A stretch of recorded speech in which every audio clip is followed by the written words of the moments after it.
Hello বন্ধুরা, আসসালামু আলাইকুম। আমি কালকে একটা মৌলানার বক্তব্য শুনলাম।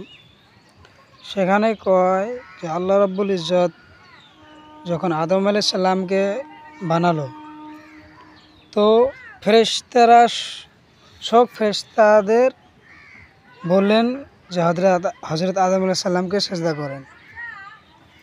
তো সব ফেরেশতা সেজদা করলো, কিন্তু ইবলিস শয়তান, যার আগের নাম ছিল আজাজিল, তিনি একজন ফেরেশতা আছিলেন। তিনি ফেরেশতা যে ছিলেন, সবচেয়ে আফজাল, সবচেয়ে ফেরেশতাদের সর্দার ছিলেন, আজাজিল নাম ছিলেন।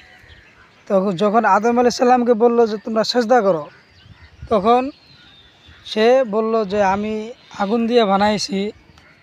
তো তারা কয় আমি উড়তে পারি বা অমুক তমুক, মানে বিভিন্ন ধরনের ঘামন্ডি করলো, তাকাব্বুর এসে বললো যে তারে সেজদা করলো না।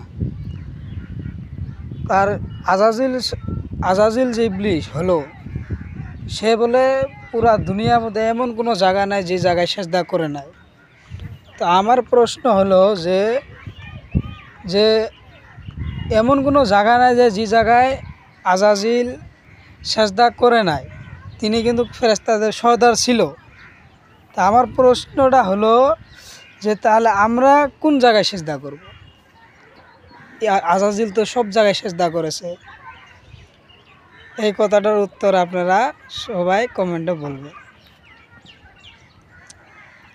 আর সবাই আমার ভিডিওকে লাইক করবেন, কমেন্ট করবেন, দেখবেন।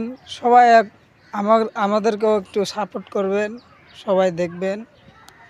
এখানে কথায় আমি আপনাদের সামনে নিয়ে আসছি। ধন্যবাদ।